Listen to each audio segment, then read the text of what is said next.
या ठिकाणी काल 9 ऑगस्ट क्रांती दिन साजरा झाला। त्यासाठी ज्यांनी ज्यांनी भागीदारी केलेली होती त्या सगळ्यांना अभिवादन। कोंडाजी नवले उस्कळचे त्यांनी जे काही केलं आणि त्यांचे सगळे साथीदार यांचं या ठिकाणी मी अतिशय मनापासून स्मरण करतो। आणि आज 10 ऑगस्ट जो अकोल्याचा जुलमी आणि मगरूर एक धनाढ्य, आपल्यापैकी अनेकांना कदाचित त्याचं नाव माहीत असेलही, कोणी सांगतंय का श्रोत्यांमधून? ज्या मामलेदाराला मारलं असं आपण अभिमानानं सांगतो त्याचं नाव काय होतं? अब्दुल अली बंदे अली पिरजादे मामलेदार असं त्या मृत्यूपत्रामध्ये त्याचं नाव दिलेलं आहे। तो कोणत्या जातीचा धर्माचा होता हे महत्वाचं नाही, त्यानं काय केलं आणि कशामुळे लोक प्रक्षुब्ध झाले हे महत्वाचं आहे। गजे सरांनी उल्लेख केला, एक कारण त्यातलं त्यांनी सांगितलं, 1914 मध्ये जे युद्ध सुरू झालं जर्मनी विरुद्ध इंग्लंड, आपण इंग्लंडच्या बाजूने, कारण आपण इंग्लंडची वसाहत होतो त्यामुळे स्वाभाविकच आपण इंग्लंडच्या बाजूने लढत होतो। तर हे जे काही कर्ज किंवा वॉर लोन त्याची वसुली करण्यासाठी या मामलेदारानं जी काही पद्धत अवलंबलेली होती ती जुलमी होती, हा एक भाग झाला। दुसरं कारण होतं सक्तीची लष्करभरती, म्हणजे जिथं जिथं ज्या ज्या कुटुंबामध्ये तरुण मुलं असतील लढण्यायोग्य तिथं तिथं त्यांची संमती आहे की नाही याचा विचार न करता मामलेदारानं पाटलांच्या माध्यमातून त्या त्या गावातल्या मुलांची यादी केली आणि त्या मुलांना त्या कुटुंबाला इच्छा असो नसो त्यांना सक्तीनं लष्करामध्ये भरती केलं, त्यामुळे एक असंतोष लोकांमध्ये निर्माण झालेला होता। हे दुसरं कारण। तिसरं, तुमच्यापैकी अनेकांना माहित असेल की हा जो पाटील पानवत आहे आपल्या अकोल्याचा, तिथं त्याचा न्यायनिवाडा चालायचा, म्हणजे मामलेदार कचेरीच तिथं द्यायची। तिथं का तर त्याला मासे पकडण्याचा छंद होता। ती लांब कशी ती काठी त्याला नाही का, त्याचे गुंडाळलेले हे असायचे, ते तिथे येऊन तो बसायचा। त्यावेळेला पाण्याचा प्रवाह या बाजूला होता नदीचा, आणि तिथं सगळं त्याचा कारण मामलेदार हा मॅजिस्ट्रेट सुद्धा आहे, तो न्यायाधीश सुद्धा आहे, त्यामुळे न्याय निवडणा करण्याचा अधिकार दिवाणी न्यायालय त्याला ते चालवण्याचा अधिकार होता। त्याचा न्याय निवाडा तिथं नदीवर चालायचा, म्हणजे एक थोडक्यात मनमानी अशा पद्धतीचं काम हा मामलेदार करत असायचा। शिवाय मुजोर होता, आणि अशी अफवा पसरली गेली, म्हणजे अफवा होती की कसं, पण अशी अफवा पसरली गेली की या मामलेदारानं अगस्ती आश्रमाकडून येणारे काही जे संन्यासी होते त्यांच्या तोंडामध्ये ते मासे कोंबले, लोकांच्या धार्मिक भावना दुखावल्या।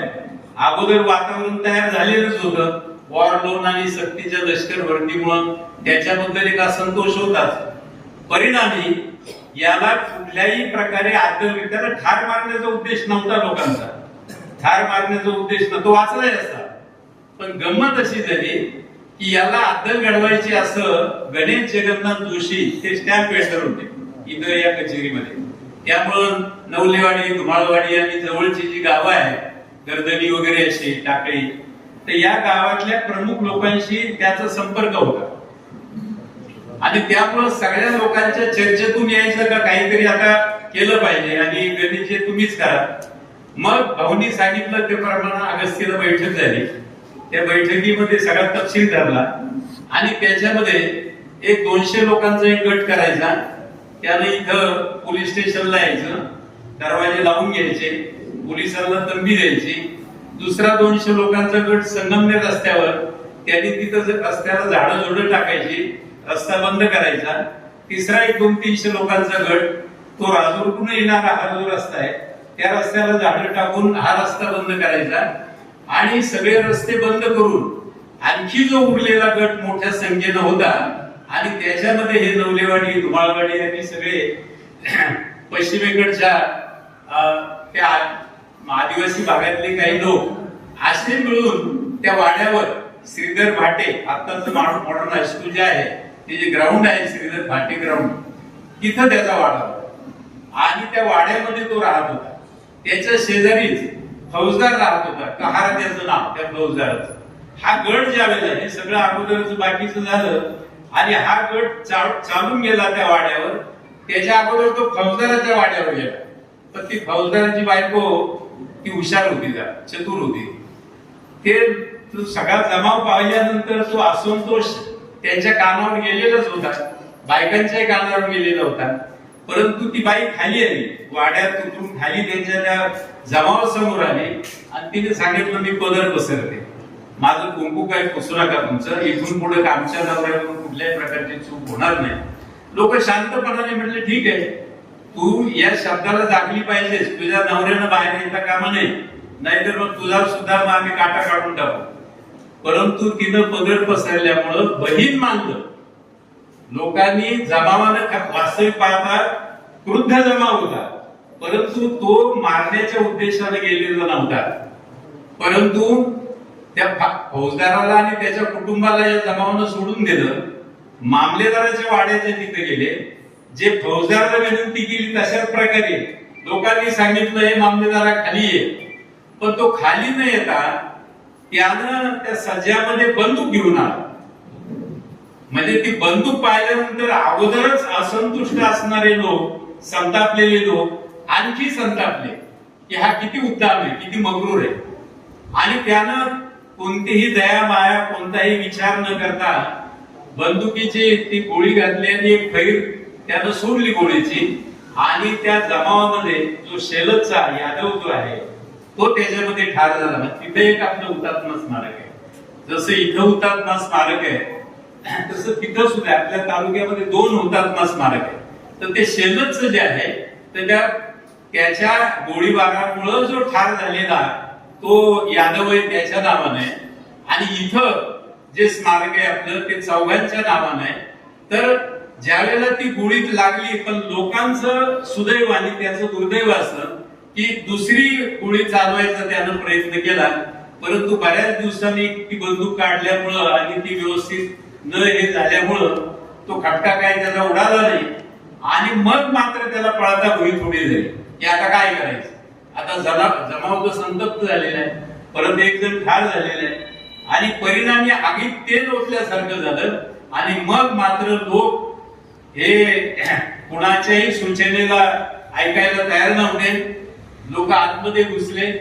मग ती काय मिरच्याची पोती वगैरे इकडून तिकडून ती आणली, तो खाली येत नव्हता, ती तिथं पेटून दिली, त्याचा ठसका झाला. तो खाली आल्यानंतर विनंती करायला लागला, गयावया करायला लागला. परंतु आता लोकांच्या डोळ्यांमध्ये रक्त उतरलेलं होतं, त्यामुळे बेभान झालेले लोक होते. आणि भाऊंनी सांगितलं तसं त्याचा जो टांगा होता त्या त्याला तिथंच मारलं. नजू ठाकर आपल्या डॉक्टर उघडेंनी त्याच्यावर फार सुंदर कथा लिहिलेली की नजूबाई ज्यांनी पहिला वार केला तिथं त्याच्या कारण तो तिथं नोकरीला होता, तो घरकाम होता, त्यामुळे त्याला त्या वाड्यातली सगळी माहिती होती. आणि त्यानं पहिला वार केला, इतरांनी मग वार केले. आणि क्षणार्धात लोक जसे आले त्यावेळी ही शनिवारची घटना आहे अवश्य, त्यावेळेला बाजार शनिवारी भरायचा. आज तो गुरुवारी भरतोय, अलीकडे गुरुवारी भरतोय. परंतु लोक आले जसे इकडून तिकडून सगळ्या गावातून 1000-2000 लोक आलेले होते. त्यांची काही कुठे यादी नव्हती. परंतु इथल्या मारवाड्यांनी गुजरात सगळेच लोक अगदी कर्दावलेले होते त्याला. त्यामुळे त्या लोकांनी त्यांचे काय खाद्यपदार्थ, शेंगदाणे, गुळ काय असतील ते अगदी मोकळे ठेवले. लोकांनी ते घेतले, लोक पसार झाले. एक अर्ध्या तासामध्ये कोण कुठे गेलं त्याचा तपास लागला नाही. शनिवार मुद्दाम निवडलेला होता कारण कोणाला कल्पना येऊ नये या गर्दी ही बाजारचीच गर्दी असं लोकांना वाटावं. म्हणजे त्या गणेश जगन्नाथ जोशी आणि जी काही त्यांना मदत करणारी नवलेवाडी किंवा धुमाळवाडीची मंडळी होती, या लोकांनी अतिशय चातुर्यानं हा सगळा बनाव म्हणा किंवा ती योजना आखलेली होती. आणि मग लोक आले तसे पसार झाले. दुसऱ्या दिवशी बातमी कळाली आणि मग नगरहून सगळा फौज फाटा आला, काही मिलिटरीच्याही गाड्या आल्या. मग पोलीस पाटलांना निरोप गेले प्रत्येक गावातले, तुमच्या गावातले कोण कोण लोक गेलेले होते. पाटलांनी मग पूर्वीचे आपले जे कड होते, ज्यांच्या बरोबर त्यांचं वैमनस्य होते, त्यांच्या घरातल्या लोकांची नावं दिली, म्हणजे कुठे नावं दिली थोडक्यात. इथं नव्हते ते याच्या कटामध्ये ते. तर असे जवळजवळ हजारभर लोक त्याच्यातून मग स्क्रुटिनी केली. 52 लोकांवर खटला चालला. 52 लोक आरोपी म्हणून ब्रिटिशांनी त्याच्यामध्ये यादी केली. त्यांच्यावर नगरला खटला चालला.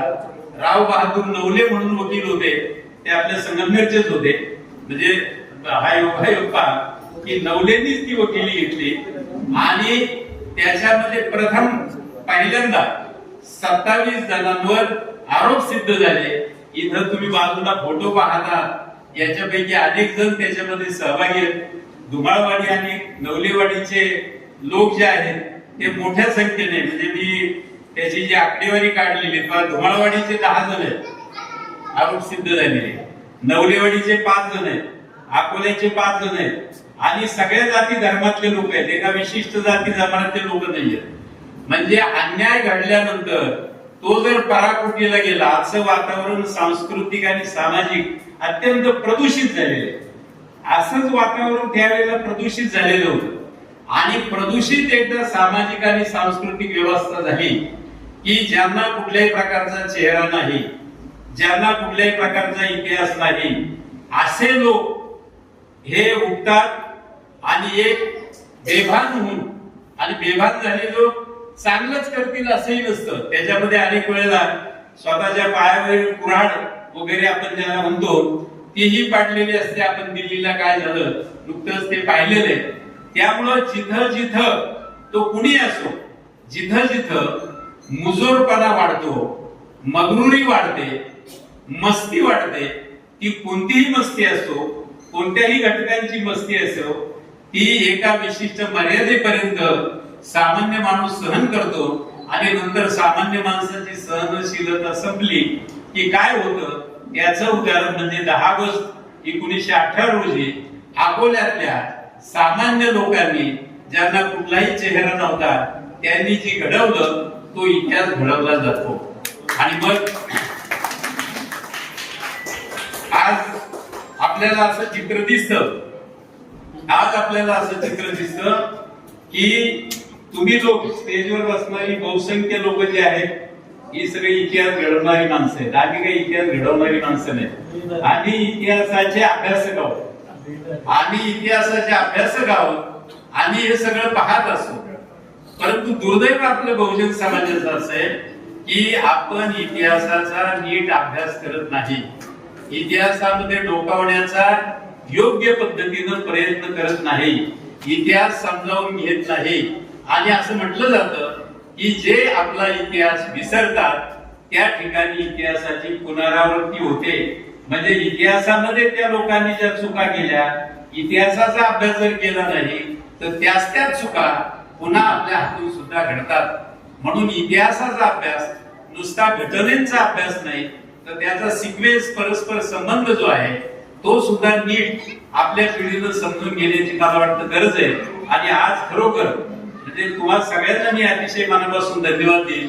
पुस्तळच्या मंडळींना धन्यवाद देईन की तुम्ही इतक्या दुरून या ठिकाणी आलात. इकडच्या लोकांनी तुम्हाला आवाहन केलं, तुम्ही या ठिकाणी त्यांना प्रतिसाद दिला. आणि हा जो आपला इतिहास आहे, आपल्या पूर्वजांचा इतिहास आहे, हा नीट समजावून घेऊ. याच्यात आम्ही सांगतो हा अंतिम इतिहास आहे असा आमचा दावा नाही. आम्हाला जो काही आतापर्यंत जे काही पुरावे सापडले त्याच्यातून जो समोर आलेला आहे, आम्हाला जो आकलन झालेला आहे तो आपल्यापर्यंत आलेला आहे. कदाचित अजूनही काही नवीन पुरावे सापडतील. डॉक्टरांकडं नलवडे म्हणून एक ग्रस्त आलेले होते आणि त्यांचा मला कालच फोन आलेला होता की ते कोणाची नवलेवर लिहितात, त्यांनी काहीतरी नवीन संशोधन केलेले काहीतरी लिहितात. त्यांना मी म्हटलं तुम्ही आज या इथं, आज तुम्ही लिहिताय तर तुम्हाला काही पुस्तळचे लोकही भेटतील आणि काही नवीन ऐकायलाही मिळेल. 13 तारखेला मी जाणार आहे पुण्याला, ते 13 तारखेला पुण्याला तिथे येत आहे. आणि त्या ठिकाणी वर्तमानपत्रामध्ये विशेषतः केसरीमध्ये सगळे पत्रकार बंधू जे आहेत त्यांना माझी विनंती राहील की जर आपले तिथं कुठे पुण्यात पत्रकार असेल, कारण ते टिळक वगैरे मंडळी जे आहेत सगळे आता केसरीमध्ये त्यावेळेला त्याच्या बातम्या आलेल्या होत्या या सगळ्या कोंडाचे नवलेच्या संबंधातल्या, तर आम्हाला जरा सहकार्य करा की तो कोणी तुमच्या परिचयाचे असतील तर ते जे काही 1935 ते 40च्या काळातलं जे काही अंक असतील ते पाहून त्याच्यामध्ये काय आहे नेमकं. कारण आता दुर्दैवानं आपले लाडगे साहेब गेलेले, त्यांनी कुठून माहिती मिळवली, त्यांचे स्रोत कोणते होते, त्याच्या पुस्तकामध्ये काही दिलेलं नाहीये. त्यामुळे आम्हाला अशा मर्यादा आल्या की ही माहिती तिची शहानिशा कशी करायची. भगवंतराव मोरे जे पोलीस महासंचालक होते, आता ते रिटायर्ड झाले पण पुण्यात मुंबईत असतात, त्यांना आम्ही सांगितलं की आम्हाला अशा अशा प्रकारची माहिती या कोंडाची नवलेबद्दल पाहिजे. ही माहिती आमच्याकडे आहे आणि तिथलं पोलीस स्टेशन जे आहे तो खटला पोलीस पुण्यातच चाललेला असणार आहेत ना, तर ते जे तिथं काही माहिती अधिकृत आम्हाला मिळते का. कारण बऱ्याच वेळेला काय होतं की ही माहिती लोक देत नाहीत. म्हणजे आम्ही असं पाहिलं की एखाद्या ठिकाणी माहिती गोळा केल्यानंतर यांना काही इस्टेट वगैरे आमची हवी का, काय कशासाठी हे मागताय, याचा हेतू त्यांचा काही म्हणजे चुकीचं नाही. त्यांच्या डोक्यामध्ये यापूर्वीच्या काही अनुभव असतील, त्या अनुभवातून ते सावध झालेले असतील. कारण आज आपण पाहतो की अत्यंत निस्पृह आणि लोकांची भूमिका यशस्वीपणाने मांडणारे नेते आपण ज्यांच्याकडे पाहत होतो आतापर्यंत, ते सगळे नको त्या कळपामध्ये जाऊन सामील झाले. आणि मी म्हणजे डॉक्टरांना मी त्याच वेळेला बच्चू कडू ज्यावेळेला गेले तिकडं, त्यावेळी मी डॉक्टरांना म्हटलं, डॉक्टर आता आमच्या डोळ्यासमोर तुम्ही एकमेव आहात, लोकांचे प्रतिनिधी, लोकांचे प्रामाणिकपणानं समस्या सोडवणारे प्रतिनिधी नेते म्हणून तुम्ही आहात. तुम्ही तरी इथून पुढं असं काही करू नका. आणि म्हणजे लोकांचा विश्वास राहिलेला नाही. एखादा चांगला माणूस असला तरी देखील मागचा अनुभव लक्षात घेतात, ते प्रत्येकाकडे संशयानं पाहतात. त्यामुळं ही माहिती गोळा करताना कदाचित कोणाकडे गेल्यानंतर योग्य प्रतिसाद मिळेलच असं नाही, पण माझ्या दृष्टीनं आज अत्यंत चांगलं योग असं आहे की उस्तळची माणसं इथं आलेली आहेत आणि आम्ही उस्तळला येणार आहोत. तुमचा आम्हाला तिथं उपयोग होईल. तिथं तुमचे कुणी पुण्यात जर ओळखीचे असेल तर तिथे उपयोग. तर तुम्ही आणि आपण सगळेजण हे काम पुढे नेऊया. आणि मला जाता जाता फक्त एवढंच सांगायचंय की अकोला तालुका हा महाराष्ट्रातच नाही तर देशामध्ये फार वेगळा तालुका आहे. म्हणजे देशामध्ये दोनच राज्य असे आहेत, एक बंगाल आणि दुसरा महाराष्ट्र, की ज्या लोकांमध्ये विवेक आहे, ज्या लोकांना योग्य अयोग्य समजतं. आणि या महाराष्ट्रामध्ये नगर जिल्ह्यातला अकोला तालुका हा अधिक अग्रगामी. आणि त्यातही पुन्हा आता नवलेवाडी याचा मुद्द्याम उल्लेख करावा लागेल की इथली माती वेगळी. म्हणजे इथं शिक्षणामध्ये वेगळं काम करणारी भाऊंसारखी माणसं आहेत, राजकारणामध्ये वेगळी काम करणारी डॉक्टर अजित सारखी माणसं आहेत. मला तेच आश्चर्य वाटतं की वेगवेगळ्या पक्षात असणारी लोक एकमेकांची तोंड पाहत नाही, पण इथं सगळीजण म्हणजे शिवसेनेचे आहेत, काँग्रेसचे आहेत, राष्ट्रवादीचे आहेत, कम्युनिस्ट आहेत. तर हे पक्षविरहित अशा प्रकारचं काम करणारी माणसं मला फक्त नवलेवाडीतच दिसतात. त्यामुळे तुमच्याकडून आमच्या सारख्यांना अभ्यासकांना जास्त अपेक्षा आहे. या ठिकाणी तुम्ही आम्हाला बोलावलं. खरं म्हणजे अगोदरच भाऊंचं भाषण झाल्यानंतर आम्ही तृप्त झालो होतो. आमचं पोट वैचारिक दृष्ट्या भरलेलं होतं. आता एवढं भरलेलं असताना पुन्हा आम्ही म्हणायचं अजून काहीतरी वाढा किंवा काहीतरी घ्या, ते खरं म्हणजे चुकीचं होतं. पण तरी देखील आम्हाला अत्यंत आनंद झालेला आहे. आणि या ठिकाणी एक वेगळा विचार आणि वेगळा दृष्टिकोन आपल्या सगळ्यांना मिळालेला आहे. आम्हाला बोलण्याची संधी दिली त्याबद्दल धन्यवाद. जय हिंद, जय महाराष्ट्र, जय जिजाऊ.